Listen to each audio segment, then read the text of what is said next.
dimensión temporal para el análisis de las variables, de las distintas variables.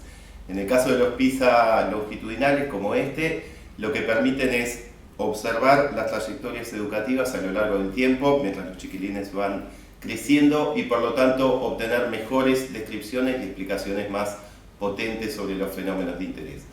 Por ejemplo, una de las cosas que hemos observado con mayor precisión mediante los PISA-L es que los procesos de desvinculación del sistema educativo formal generalmente son procesos que se van sucediendo a lo largo del tiempo y que implican instancias anteriores de debilitamiento de los vínculos, asistencias de tipo intermitente al sistema educativo, momentos o etapas de salida del sistema, intentos, reintentos por seguir estudiando, y que culminan luego de algunos años en la desvinculación definitiva.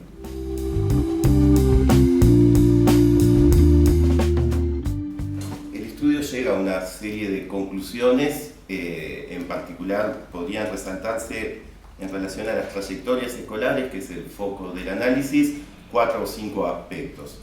El primero de ellos es la enorme diversidad en los logros educativos de los jóvenes sobre los 20 años.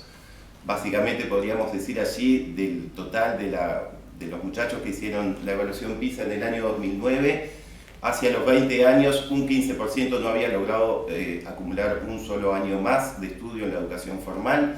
En el otro extremo tenemos un 40% aproximadamente que había acumulado hasta 9 años de educación y seguía estudiando en la educación superior, ya sin haber interrumpido su escolarización.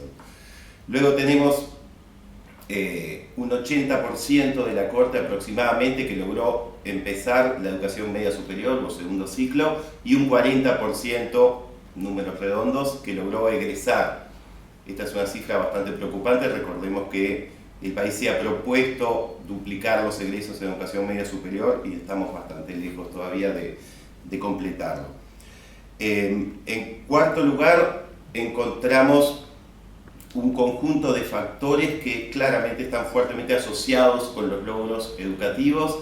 Algunos de ellos son factores muy conocidos, asociados al origen socioeconómico de los muchachos, pero también el PISA-L muestra en particular que las trayectorias educativas están profundamente asociadas al desarrollo de conocimientos, habilidades del tipo de las que mide PISA, por ejemplo, de las habilidades lectoras, y también a la trayectoria educativa anterior, a lo que pasa desde el inicio de la trayectoria educativa. En este sentido, por ejemplo, el PISA-L muestra que un solo año de rezago escolar en la trayectoria, esto es, un niño que por repetición se atrasa un año en su trayectoria, termina siendo definitivo, y que por lo tanto con una mínima desviación de la trayectoria educativa esperada, las consecuencias suelen ser casi fatales, digamos. El rezago es probablemente uno de los problemas centrales de la educación en el Uruguay. En primer lugar, porque es altamente frecuente. Las estimaciones indican que algo así como 1 de cada 3 niños termina la educación primaria con algún año de esta edad. En la educación secundaria tenemos por lo menos al 40% de los alumnos en situación de esta edad, ya sea heredada de primaria o generada en la propia educación media. Y todos los estudios, incluyendo muestran con mucha claridad que un año de rezago tiene consecuencias directas muy críticas y constituye probablemente el factor de riesgo de las trayectorias educativas.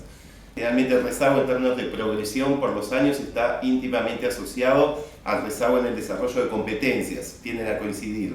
Los muchachos que no han progresado son los muchachos que no han desarrollado las competencias esperadas para los niveles que cursan. Y el doble efecto del rezago en términos de progresión y del rezago en aprendizajes es absolutamente letal para una trayectoria exitosa. Hay un par de cosas importantes para decir al respecto. La primera es que efectivamente una proporción muy importante de los muchachos que en algún momento interrumpen su vínculo con el sistema educativo porque abandonan un curso que empezaron o porque deciden no matricularse, se reinsertan en algún momento posterior. Eso es una buena noticia, digamos, muestra que los muchachos, aún los que dejan, en realidad sí les tienen interés por estudiar en alguna modalidad, y recordemos también que hay un conjunto de políticas educativas fuertemente orientadas hacia la reinserción de muchachos, adolescentes y jóvenes que se desvinculan temporalmente del sistema educativo. La mala noticia es que generalmente esos esfuerzos no son exitosos. ¿Esto qué quiere decir? Los muchachos pasan algún tiempo fuera del sistema educativo, buscan insertarse en alguna modalidad de enseñanza formal, pero generalmente no logran traducir esa reinserción, ese segundo y a veces tercer intento, en años de escolarización terminados o en ciclos culminados.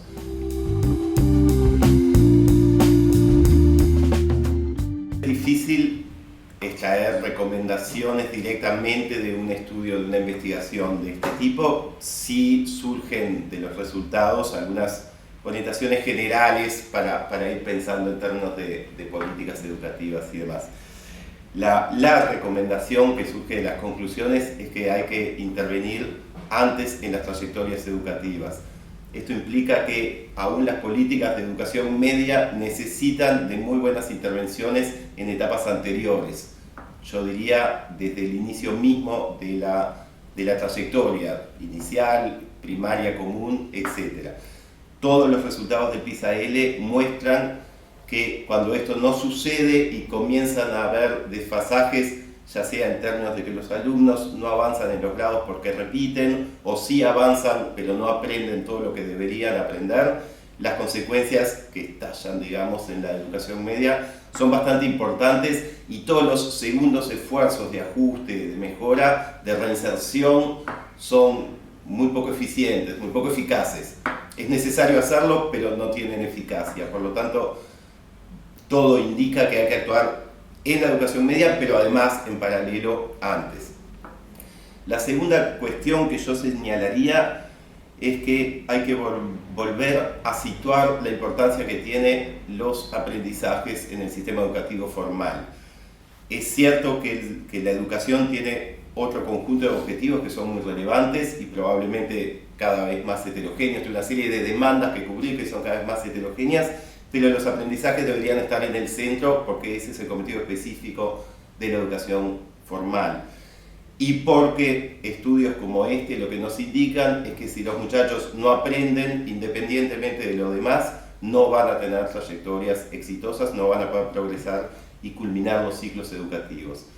Esto implica, entre otras cosas, acordar y tener muy claro cuáles son esos aprendizajes centrales o básicos que deberíamos impulsar y que todos los alumnos de determinado ciclo deberían poder desarrollar, y cuáles son los aprendizajes, por llamarlo de alguna manera, secundarios o menos relevantes, y trabajar en pos de los dos, pero sobre todo de los primeros. Por último, una tercera dimensión que señalaría en este sentido tiene que ver más con la parte del estudio de las actitudes y las valoraciones. El PISA-L muestra sistemáticamente que en los liceos privados hay, de parte de los chiquilines, valoraciones y actitudes, hábitos de trabajo bastante más favorables, ya sea por valoraciones positivas al tipo de vínculo con los docentes o a la utilidad de la enseñanza recibida, como hábitos de trabajo vinculados a puntualidad, asiduidad, horas de estudio, interés por las materias, etc. No parece haber allí una situación que esté vinculada a diferencias de tipo socioeconómico, sino más a diferencias en las formas de gestionar y los centros de focalización del trabajo en este tipo de liceos, en particular en los liceos privados. Yo diría que allí se abre una línea interesante para repensar algunos de los problemas de la educación media pública en el sentido de reforzar o resituar algunos aspectos que tienen que ver con la gestión de los centros educativos como centros de enseñanza.